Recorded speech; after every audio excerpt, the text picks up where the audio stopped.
नमस्कार, स्वागत है एक बार फिर आपका EN हिंदी पर। आज है 13 नवंबर 2020 और 13 नवंबर 2020 की हिमाचल प्रदेश की आज की सबसे बड़ी खबरें हम आपके लिए लेकर आए। 4 मेडिकल कॉलेजों में कोरोना मरीजों के लिए बनेंगे फैब्रिकेटेड अस्थायी कमरे। प्रदेश में कोरोना के बढ़ते मामले देखते हुए शिमला, टांडा, नाहन और मंडी में फैब्रिकेशन के अस्थायी स्ट्रक्चर तैयार करवाए जाएंगे। जिला मुख्यालय चंबा में गुरुवार को प्रेस वार्ता में मुख्यमंत्री जयराम ठाकुर ने ये बात कही है। सीएम ने कहा कि फैब्रिकेशन के इन स्ट्रक्चरों में कोरोना संक्रमितों को रखा जाएगा, साथ में ऑक्सीजन, वेंटिलेटर सहित सभी सहूलतें इनमें होगी। इसके अलावा मुख्यमंत्री ने पत्रकार वार्ता में कांग्रेस पार्टी पर भी निशाना साधा। बोले, कांग्रेस प्रदेश ही नहीं बल्कि राष्ट्रीय स्तर पर भी मुद्दा विहीन पार्टी हो चुकी। उधर प्रदेश भर में सामने आ चुके कोरोना के 27,418 केसों में से 80% लोग किडनी सहित अन्य बीमारियों से ग्रस्त पाए गए हैं। किडनी मरीजों को विशेष संभालने की आवश्यकता है। मुख्यमंत्री जयराम ठाकुर ने आंदोलन के बाद बढ़े कोरोना के मामलों पर चिंता व्यक्त की है। उन्होंने कहा कि जब तक कोरोना वायरस का उपचार नहीं मिलता तब तक सामाजिक दूरी, मास्क पहनना और सैनिटाइजर का इस्तेमाल बहुत जरूरी है। प्रदेश में कोरोना के बढ़ते मामलों को देखते हुए अब टेस्टिंग को 2 गुना कर दिया है। मुख्यमंत्री जयराम ठाकुर ने कहा कि सरकार के 3 साल पूरे होने पर शिमला में साधारण तरीके से कार्यक्रम आयोजित किया जाएगा। मुख्यमंत्री ने शादी और अन्य समारोह में लोगों को दूरी बनाए रखने की बात कही है। आज की बड़ी खबर, 25,000 अभ्यर्थी देंगे सेट। 22 नवंबर को 16 केंद्रों में होगी सेट की परीक्षा। विश्वविद्यालय और कॉलेजों में असिस्टेंट प्रोफेसर बनने के लिए अनिवार्य स्टेट एलिजिबिलिटी टेस्ट 22 नवंबर को होगा। राज्य लोक सेवा आयोग की ओर से 22 नवंबर को प्रदेश के 16 केंद्रों में ये परीक्षा ली जाएगी। 22 विषयों की इस परीक्षा के शेड्यूल आयोग ने जारी कर दिया है। सुबह और दोपहर को 2 सत्रों में परीक्षा होगी। कोविड-19 से बचाव के लिए जारी SOP में ये परीक्षा ली जाएगी। तो Himachal Pradesh public service commission की ऑफिशियल वेबसाइट पर लॉगिन करके आप एडमिट कार्ड अपना डाउनलोड कर सकते हैं। एडमिट कार्ड वेबसाइट पर उपलब्ध है। 22 नवंबर को आपका ये एग्जाम होने वाला है। सेट का एग्जाम आपका होगा। परीक्षा का पहला पेपर 10:30 से 11:30 और दूसरा पेपर दोपहर 2 से 4 बजे तक होगा। आयोग ने शिमला, सुन्नी, धामी, सोलन, मंडी, सुंदरनगर, बल, धर्मशाला, कांगड़ा, पालमपुर, नाहन, ऊना, कुल्लू, हमीरपुर, बिलासपुर और चंबा में परीक्षा केंद्र बनाए हैं। सभी परीक्षा केंद्रों में उचित शारीरिक दूरी बनाते हुए अभ्यर्थियों को बिठाया जाएगा। डलहौजी में मुख्यमंत्री ने किया 113 करोड़ की विकास परियोजनाओं का उद्घाटन। मुख्यमंत्री जयराम ठाकुर ने 2 दिवसीय दौरे के दौरान डलहौजी विधानसभा पहुंचे और बनखेत पहुंचने पर मुख्यमंत्री का लोगों ने बड़ी गर्मजोशी के साथ स्वागत किया। मुख्यमंत्री जयराम ठाकुर ने डलहौजी विधानसभा क्षेत्र के लिए लगभग 113 करोड़ रुपए की विकासात्मक परियोजनाओं के शिलान्यास व उद्घाटन किए। चंबा कांगड़ा के सांसद किशन कपूर, विधायक बटियात, विक्रम सिंह जरयाल, विधायक बरमौर, जियालाल कपूर, अनुसूचित जाति व अनुसूचित जनजाति निगम के अध्यक्ष जय सिंह, उपायुक्त चंबा DC राणा, पुलिस अधीक्षक अरुण कुमार भी इस अवसर पर उपस्थित रहे। एक प्रेस वार्ता के दौरान मुख्यमंत्री ने हिमाचल प्रदेश में कोरोना के हालात के बारे में जानकारी देते हुए कहा कि जिस तरह से कोरोना पूरे देश में अपनी बाएं पसार है, उसकी तुलना में हिमाचल में अभी भी शांति बनी हुई है। उन्होंने कहा कि कोरोना महामारी से बचने के लिए प्रदेश सरकार द्वारा पर्याप्त संसाधन जुटाए जा रहे हैं। आज की अगली खबर स्कूल शिक्षा बोर्ड से। स्कूल शिक्षा बोर्ड ने घोषित किया SOS 12वीं व 8वीं कक्षा का परीक्षा परिणाम। हिमाचल प्रदेश स्कूल शिक्षा बोर्ड द्वारा संचालित की गई राज्य मुक्त विद्यालय के अंतर्गत जमा 2 कक्षा की परीक्षा सितंबर 2020 का परिणाम घोषित कर दिया है। बोर्ड अध्यक्ष डॉक्टर सुरेश कुमार सोनी ने कहा कि परीक्षा में कुल 17,859 ने परीक्षा दी, जिनमें से 9,292 परीक्षार्थी उत्तीर्ण हुए तथा 6,644 परीक्षार्थियों का परिणाम रीअपियर रहा है। इस प्रकार परीक्षा परिणाम 52.3% रहा है। पुनः मूल्यांकन, पुनः निरीक्षण के लिए परीक्षार्थी अपने अध्ययन केंद्र के माध्यम से 27 नवंबर तक 500 रुपये प्रति विषय, पुनः मूल्यांकन शुल्क व 400 रुपये प्रति विषय, पुनः निरीक्षण हेतु शुल्क दर से ऑनलाइन आवेदन कर सकते हैं। ऑफलाइन आवेदन मान्य नहीं होगी। परीक्षा परिणाम बोर्ड की वेबसाइट पर उपलब्ध है। आज की अगली खबर, स्वास्थ्य विभाग में शीघ्र नियुक्त होगी स्टाफ नर्स से राजीव सहजल। स्वास्थ्य एवं परिवार कल्याण विभाग में रिक्त पदों को शीघ्र भरा जाएगा तथा स्टाफ नर्सों की भर्ती प्रक्रिया आरंभ कर दी है। स्वास्थ्य एवं परिवार कल्याण तथा आयुर्वेद मंत्री डॉक्टर राजीव सहजल ने पालमपुर में पत्रकारों से बात करते हुए ये जानकारी दी है। उन्होंने कहा कि कोविड-19 के दृष्टिगत सरकार की प्राथमिकता है कि जब तक वैक्सीन नहीं आ जाती कोविड प्रभावित व्यक्ति के इलाज में किसी भी प्रकार की कमी ना रहे। उन्होंने कहा कि स्वास्थ्य संस्थानों में मानव संसाधन उपकरणों व आधारभूत संरचना के सुदृढ़ीकरण को लेकर रोड मैप तैयार किया गया है। सीएम जयराम ने साधा निशाना, अब तक के सबसे खराब दौर से गुजरी है कांग्रेस। कांग्रेस का राष्ट्रीय स्तर पर अब तक का सबसे खराब दौर चल रहा है। हिमाचल प्रदेश में भी कांग्रेस में नेता बनने की होड़ लगी हुई है। दर्जन भर तो सीएम पद का दावा करने की सोच रही है। विधानसभा में भी कांग्रेसी नेता किसी की नहीं मानते, मनमर्जी से खड़े हो जाती। ये बात मुख्यमंत्री जयराम ठाकुर ने चंबा में आयोजित पत्रकार वार्ता के दौरान कही है। उन्होंने कहा कि विपक्ष पिछले 3 साल से सरकार के खिलाफ मुद्दा ढूंढने के लिए प्रयत्नशील है, लेकिन कुछ नहीं मिल रहा है। उन्होंने कहा कि वे एक मुद्दा पकड़ते फिर उसे छोड़ देते। दिसंबर के अंतिम सप्ताह में बुलाया जाए विधानसभा सत्र, सुखविंदर सुक्खू को।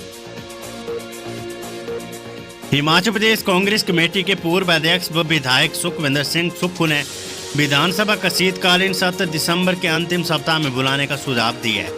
उन्होंने कहा कि कोरोना के बढ़ते मामलों के बीच सत्र बुलाना उचित नहीं है। सरकार दूरदर्शिता का परिचय देते हुए 7 से 11 दिसंबर तक धर्मशाला में सत्र बुलाने के अपने फैसले पर पुनर्विचार करे। सर्दियों में कोरोना संक्रमण सबसे ज्यादा बढ़ने का खतरा है, इसलिए सरकार को जल्दबाजी में सत्र बुलाने का जोखिम नहीं उठाना चाहिए। सरकार सत्र को प्रदेश में कोरोना का प्रभाव कम होने पर भी बुला सकती है। एक तरफ सरकार स्कूल कॉलेजों को बंद करे तो दूसरी तरफ शीतकालीन सत्र बुलाकर जनप्रतिनिधियों की जान को संकट में डाला जा रहा है। ये समय एहतियात बरतने का, न कि लापरवाही से काम लेने का। म्युनिसिपल कॉर्पोरेशन ने सैब कर्मचारियों को जारी किया बोनस, नियमित कर्मियों को मिला एडवांस। दिवाली को लेकर नगर निगम ने सैब सोसाइटी कर्मचारियों को 1500 रुपये बोनस जारी कर दिया है। प्रशासन की ओर से वीरवार को कर्मचारियों के खाते में बोनस डालने की प्रक्रिया शुरू कर दी गई है। इस बार कर्मचारियों को 1500 रुपये दिवाली का तोहफा प्रशासन की ओर से दिया गया है। इससे सैब सोसाइटी के करीब 850 से अधिक कर्मचारियों को लाभ मिलेगा। प्रशासन का कहना है कि शुक्रवार तक सभी कर्मचारियों को बोनस जारी कर दिया जाएगा। वहीं नगर निगम के प्रत्येक नियमित कर्मचारी को प्रशासन की ओर से 20,000 रुपये एडवांस के तौर पर प्रदान किए गए हैं। आज की खबर है, बढ़ती महंगाई को लेकर शिमला में सरकार के खिलाफ कांग्रेस ने बोला हल्ला। हिमाचल कांग्रेस बढ़ती महंगाई के मुद्दे पर सरकार को घेरने में जुट गई है। इसी कड़ी में वीरवार को पार्टी ने सभी जिला मुख्यालय में धरने प्रदर्शन आयोजित किया और सरकार के खिलाफ हल्ला बोला। इसके साथ ही जिलाधीश के माध्यम से राज्यपाल को ज्ञापन भी भेजे गए हैं। शिमला में आयोजित धरना प्रदर्शन की अध्यक्षता कांग्रेस प्रदेश अध्यक्ष कुलदीप सिंह राठौर ने की। इसके साथ ही कार्यकर्ताओं ने राजीव भवन से लेकर जिलाधीश कार्यालय तक रैली निकाली। इसके तहत कांग्रेस कार्यकर्ता शेरे पंजाब से माल रोड होते हुए जिलाधीश कार्यालय पहुंचे। इस दौरान माल रोड पर नारेबाजी कर पार्टी कार्यकर्ताओं ने धारा 144 का भी उल्लंघन किया। कार्यकर्ताओं को संबोधित करते हुए कुलदीप सिंह राठौर ने कहा कि आज देश में महंगाई आसमान छू रही है। रोजमर्रा की जरूरी चीजों के दाम दिन प्रतिदिन बढ़ रहे हैं।